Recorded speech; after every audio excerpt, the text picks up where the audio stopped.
Yeah, got it. I have to let you know that it's recording.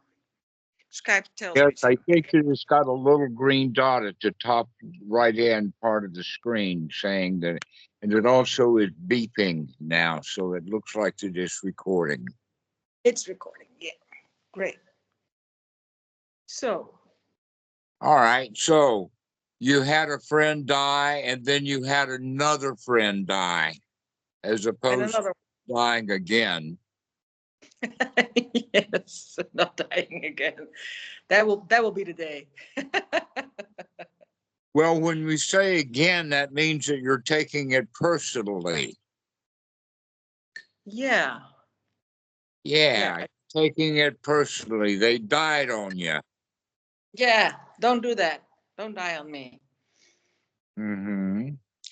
Well, first off, there's another way of looking at it, and that is that you are the survivor.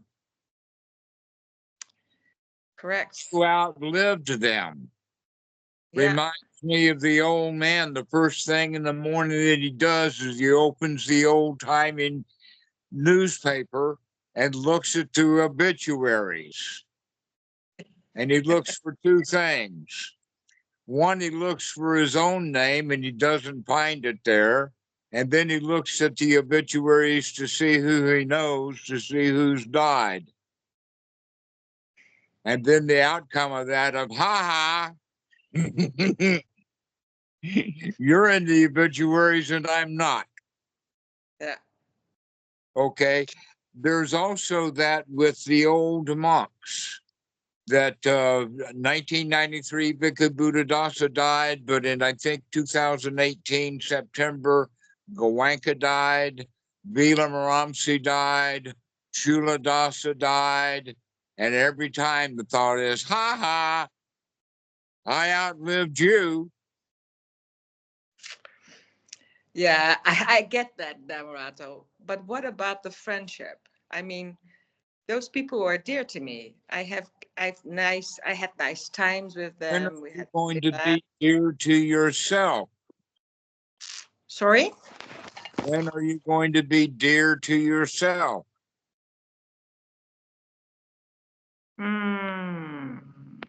Well, I think I am. All right. Then if you're dear enough to yourself, then you can afford to lose them and your dearness to them. Yeah. And you'll still have enough dearness left. Like a reservoir of dearness. Yeah, a great big reservoir of I'm okay. Mm. Because you can't stop them from dying, but you can stop yourself from feeling bad about them dying. You can see the good side of it. At least you're still alive. Take a deep breath and say, yeah, baby, I'm still here. I'm still here. Yeah. That's So good like for now. appreciate more life because I'm still here. Yeah, appreciate it more. Mm-hmm.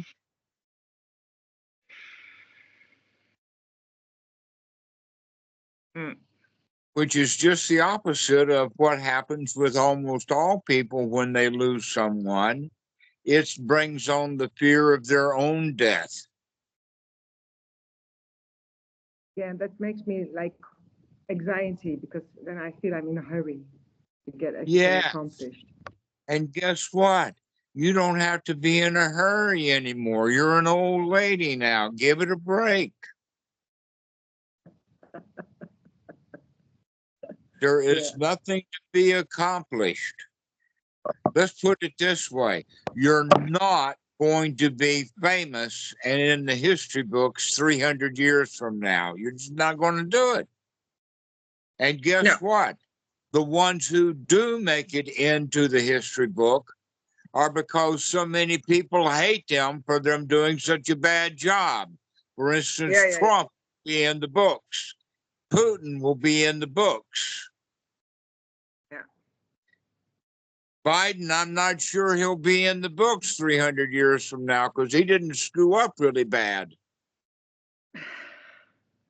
So it's better not to be in the book. Yeah, it's best not to be in the books. Not my. When I wanted to be famous, but I'm not anymore. I don't want that anymore. I'm just letting it go. Yeah. But it's more like. Yeah, let it go. So that means that you've already accomplished enough. Can you be satisfied with what you've already done? That's the hard one.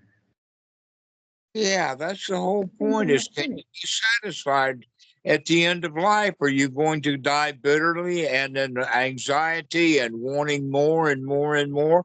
Or can you be satisfied? This is good enough. Sorry, connection. Say that again. I said, why die full of anxiety and wanting things when in fact, right now, you've already accomplished a lot. You've made it into old age. It's good enough. There's nothing left to do. Yeah. Why doesn't that resonate somehow? It always. I think I've been so indoctrinated that who I am is what I do.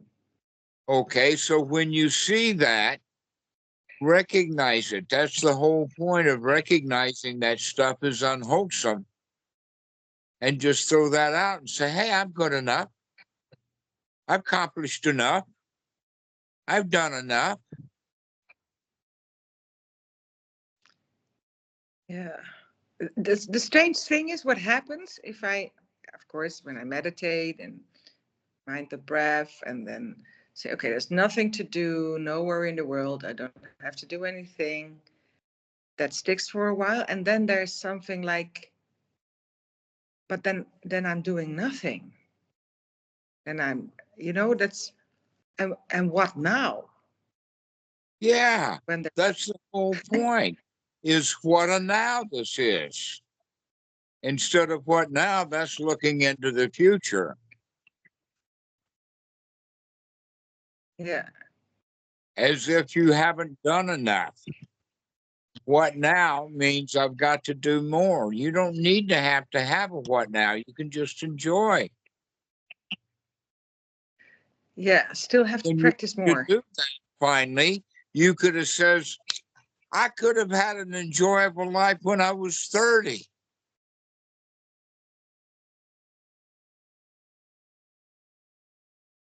All right, like looking back and saying that instead of looking into the future and saying, I've screwed up enough already. It's time to take a break.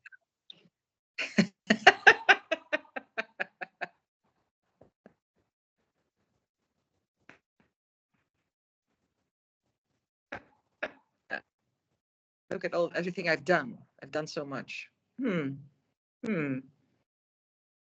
Yeah. That's a nice counter thought. Mm-hmm. Or you can think of it as, don't worry, be happy. It's about time you be happy. Look all the worry and look all the anxiety you've had all of these years, and what has that gotten you? Not much. So now is the time to change.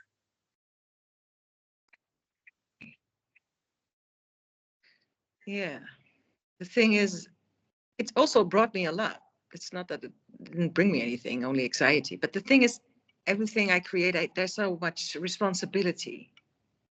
Like, that's right. Everything you build, you've got for fear of loss. But if you've lost everything, you've lost your fears, you've lost your anxiety, there's nothing left to lose. Isn't that freedom?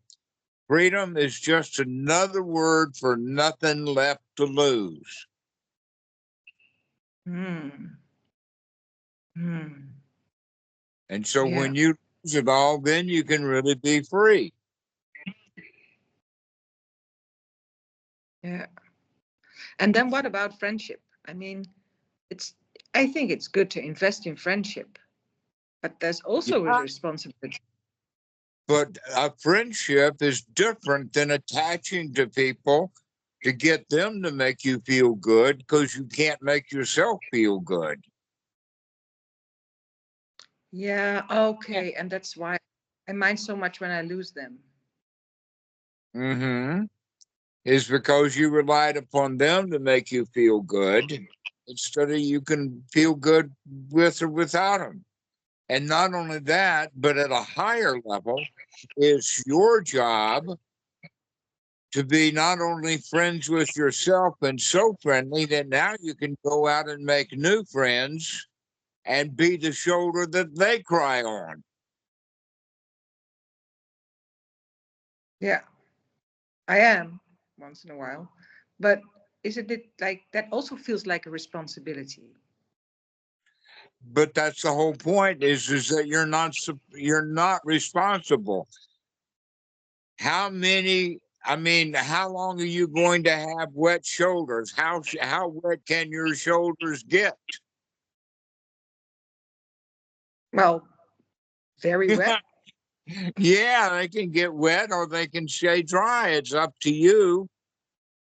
But what I'm talking about is that if you can have good friendship with yourself, then you can be good friends with other people who don't have as much Dhamma practice as you do. Correct. Yeah. Because the world is full of unhappy people. Yeah. So be the happy one. Yeah, so be the happy one. Yeah. Yeah, true. The whole world not only is unhappy, but the number one thing they want in life is to be happy. And to have peace of mind. Well, happiness comes part of peace of mind. No fear, no worries, no everything is safe and secure and comfortable, and we're satisfied. Wow, Yeah. isn't it great? Yeah. Yeah. You're right. Yeah. But we have to remember that because we're in the habit of, oh, poor me, my friends died. Oh, poor me, I need this and that.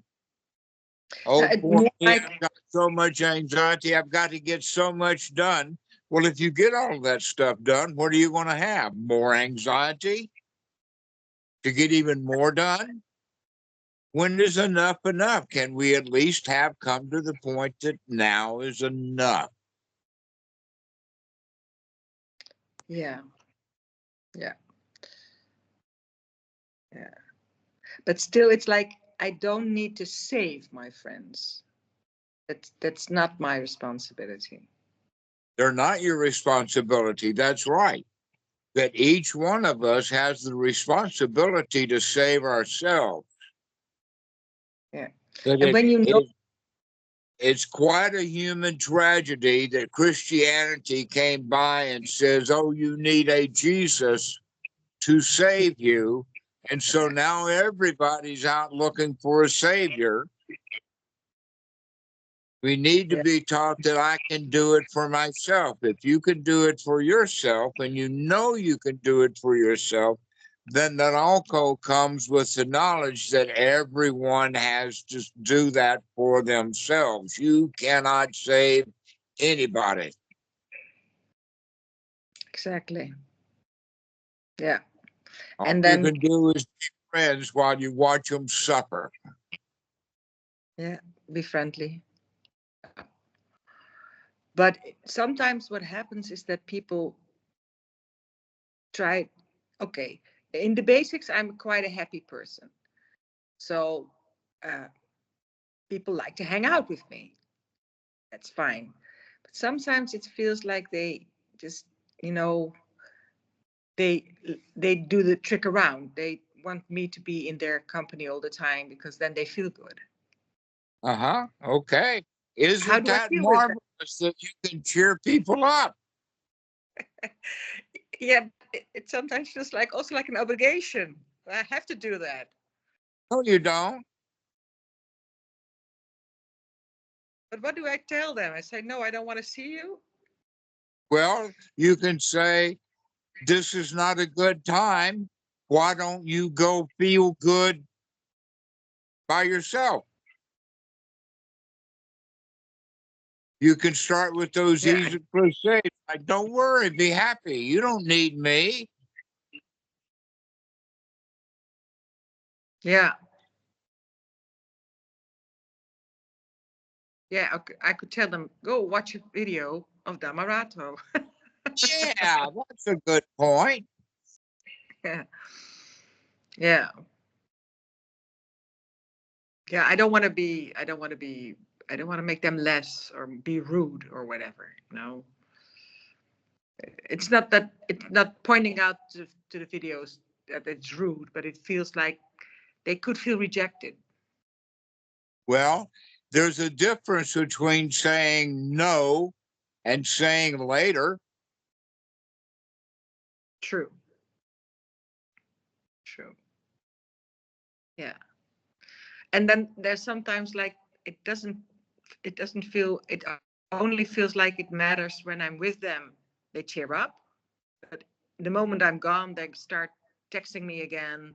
Can we meet again? Because now I feel bad. I'm depressed. Blah, blah, blah, blah, blah.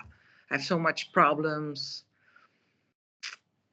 And that, yeah, And you can then start to, if you've got someone like that who's relying upon you, basically, that's the same thing as now you're a teacher and they're a student. mm-hmm. If that's the situation, if you've got someone that's in that position, now you can become more honest with them. Okay, yeah. And you can say, hey, you don't need me to be happy. You go practice how to be happy on your own. Mm, exactly. Yeah, yeah, yeah. And that's not like being rude, but it's more like giving them tools to do it themselves. Yes, exactly. Yeah. It's not being rude. You've been told that it's being rude, but it's not. Yeah, there's something like I always have to help others or something. Yes, I know. My mother was a helper. She was deeply ingrained in helping. She was a nursery worker when Yeah. she at church, and then she was the accountant for the church, and then she ran an old folks home. She really was a Wow. helper. But the thing is that helpers have to help because they Yeah. feel bad and they're not helping. Yeah, there's no free will. There's no free will to it. They're driven to help. Yeah. And you've got a little of that. Probably not as much as my mom. My mom was world class helper. No, I'm not like that. I don't run an elderly home or whatever. No, I don't. But you can be free from that, even though you've got just a little bit of helper. When that helper comes up, oh, I've got to help somebody. No, you don't. That's So the I have to. worst part is that when you've got helpers, that means that the people who want your help will rely upon you. And when you're gone, they're stuck. So the better thing to do is to teach them how to help themselves. Yeah, exactly. Yeah.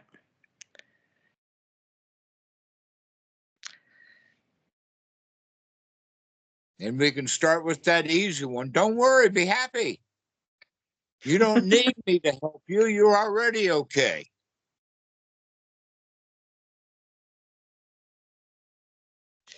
Yeah, and what sometimes happens is that then they start taking drugs or whatever because they feel bad, and then it's hard for me not to feel bad myself because I think, oh, if I help them, they wouldn't do that. Right. Except that it doesn't matter how much you help them, they're still going to feel bad. Yeah. The only way is to teach them how to help themselves. Mm-hmm. That's the only way. And you're not even responsible to do that. I mean, you cannot save the world. No, no. But you I know can that feeling. one person at a time. Just one person at a time. You can tell them, buck up, be happy, don't worry. You don't need me. What you need is to remember that you're already okay.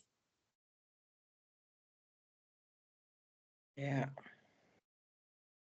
And you don't need all those stuff like drugs and alcohol.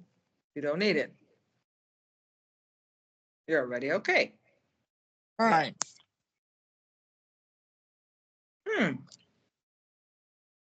Yeah. Good That's one advice. of the right. That's one of the major failures of our society is that we don't teach our children that they're already okay. We want to, in fact, the worst of it is to tell the child that they're special. Because even if they grow up saying that I'm special, what that means is that I'm so special that I can get other people to help me.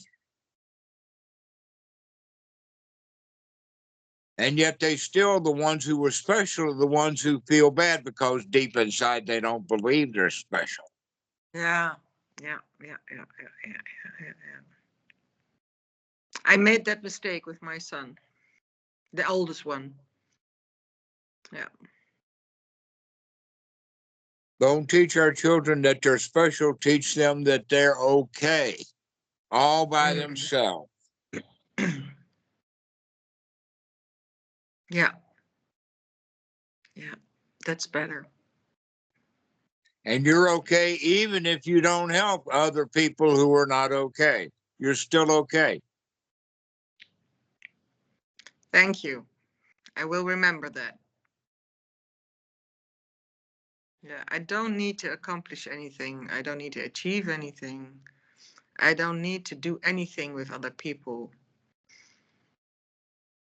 Just be happy. Just be happy. And then people want to hang out with you. That's okay too.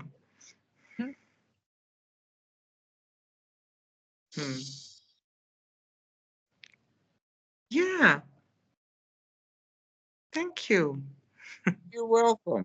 Good one. All right. You remember that. If you forget, don't worry. Call me. I'll make you happy again. Thank you, Dhammarato. But I'm not going to be dependent on you. No, you can't. I won't let you. Good.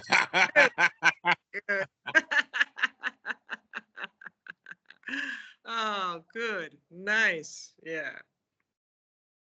All right. Well, we'll see you later, Deirdre. Thank you for the call. I've really enjoyed seeing you again. Yeah. Thank you. Thank you for having this conversation. It's been really helpful. Good one. All right.